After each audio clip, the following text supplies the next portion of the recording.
Mi nombre es María Alba Moreno Grijalva, psicóloga de profesión de hace ya muchos años. Perito en psicología y perito también en orientación familiar. Perito particular, ¿sí? Aparezco en el listado, el padrón del listado del Tribunal de Justicia del Estado de Baja California.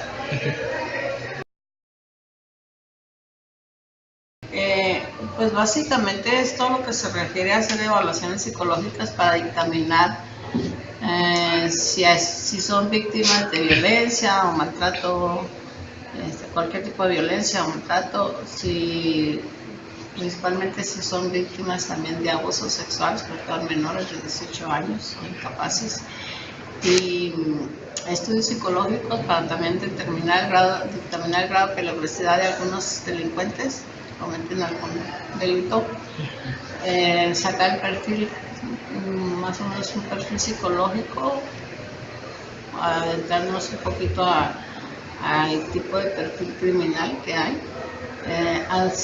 Hacemos estudios también con todo lo que se refiere actualmente, los estudios para que se le llama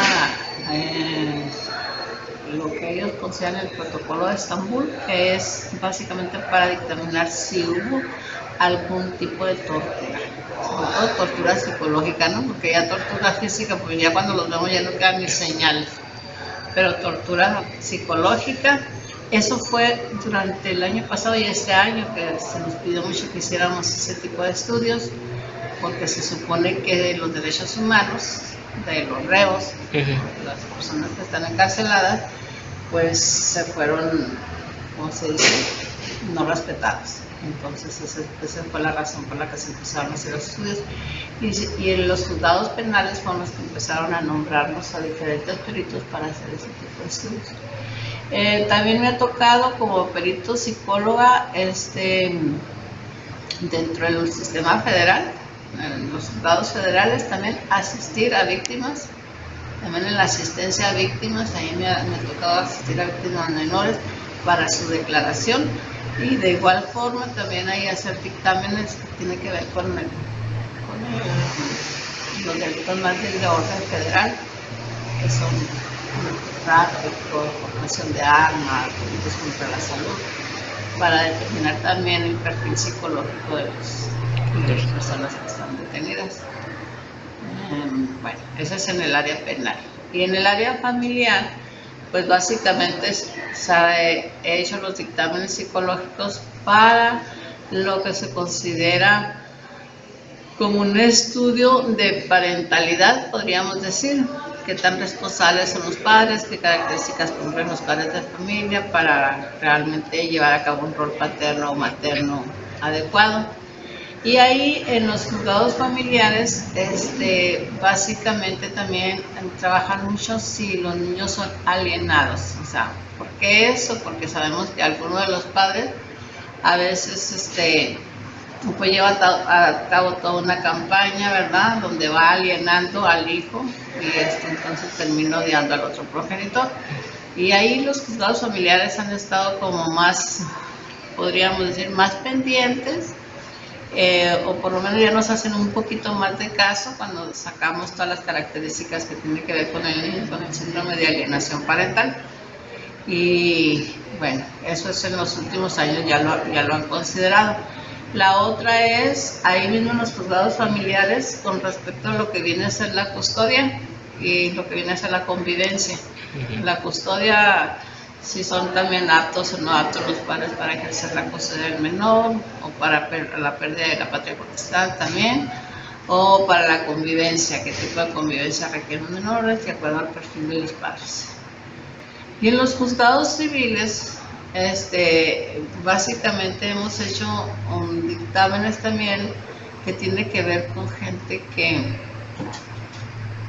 que de alguna manera fue influenciada o manipulada, no estando dentro de sus facultades mentales, ya sea que firmó un testamento, que firmó la venta de un bien o cosas por el estilo, donde están implicadas, pues, o sea, firmas que a veces se considera que la persona pues ya no estaba precisamente gozando plenamente de sus facultades mentales para poder hacer eso.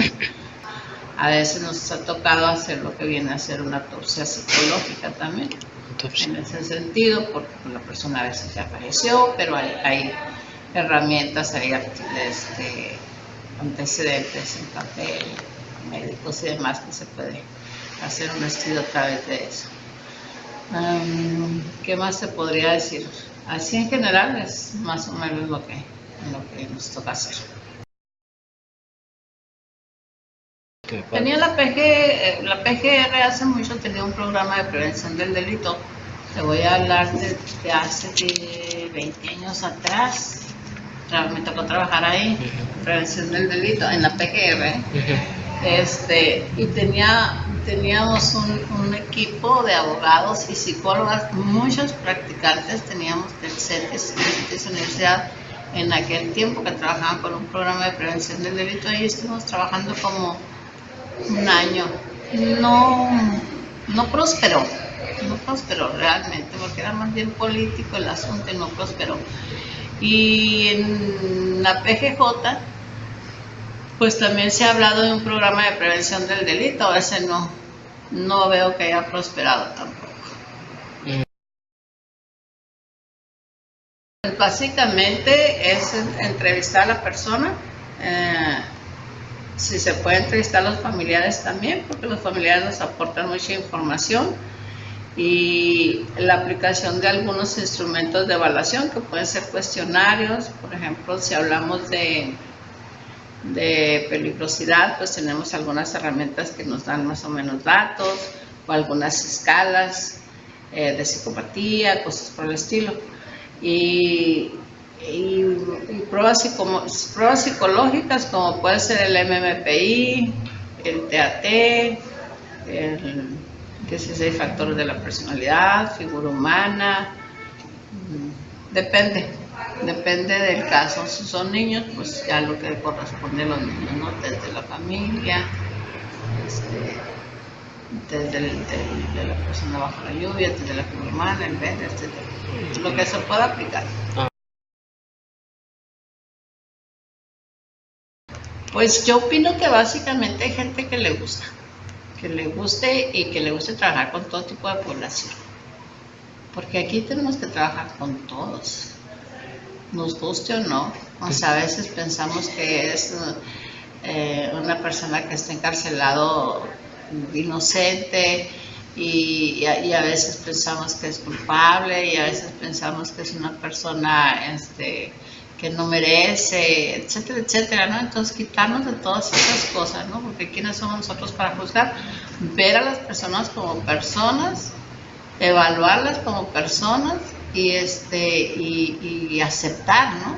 O sea, por ejemplo, mucha gente me ha preguntado, ¿por qué aceptas hacer un estudio a una persona que ha cometido abuso sexual o violación? Porque es persona, porque antes de rechazarlo tengo que ver si realmente sucedieron los hechos, y me ha tocado que muchas veces no. Entonces mucha gente tiene como esa idea de que, ay no, pederastas o cosas por el estilo, yo no los quiero. No, para mí no.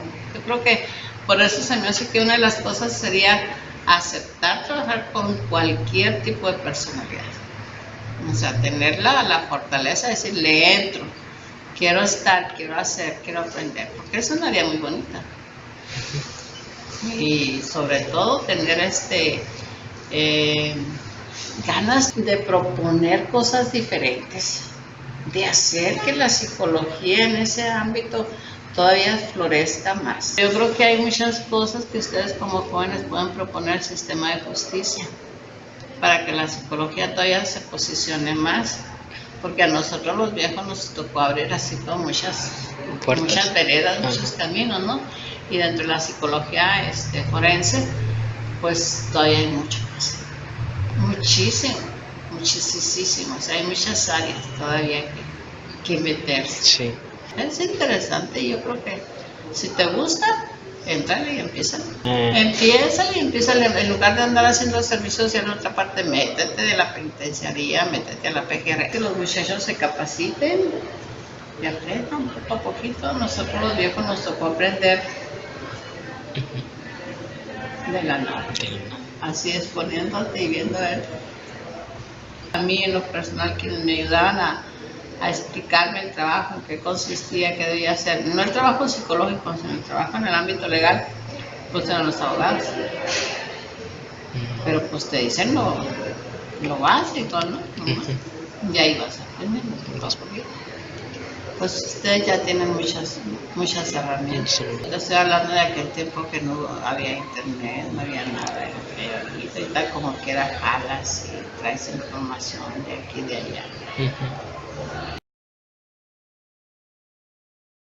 Pues si tienen alguna materia optativa, entrarle a una materia optativa con eso, o irse a prácticas en lugares donde puedan ir metiéndose, ¿no? Yo les estaba dando clase a los muchachos de criminología de ahí de la Universidad de Durango y les decía lo mismo, métanse donde está pues realmente. A la PGR, métanse ahí no hay casi prestadores de servicios, hay que entrar y hay que empezar a hacer caminito. Porque apenas así la gente dice, pues sí, mira, si sirve de algo, si hace esto, ¿no? Ya pues se vaya creando un área de psicología. ¿No? En el CEMEFO, por ejemplo, ahí había que hacer todo lo que puedes hacer. En esto que te decía que yo me entré de ir al lugar de los hechos, o sea, meterte qué equipos están cuando sucede un homicidio o algo por eso, a ver quiénes van, pues eso sería bien interesante. Porque, fíjate, el psicólogo, no es por nada, pero tenemos más herramientas que los criminólogos. Porque tenemos traemos más cosas pues para poder estudiar más el comportamiento humano. Los muchachos de medicina del primer semestre ya andan con su bata porque ya se empiezan a creer doctores. Así los psicólogos desde el principio deberían empezar a sentirse doctores.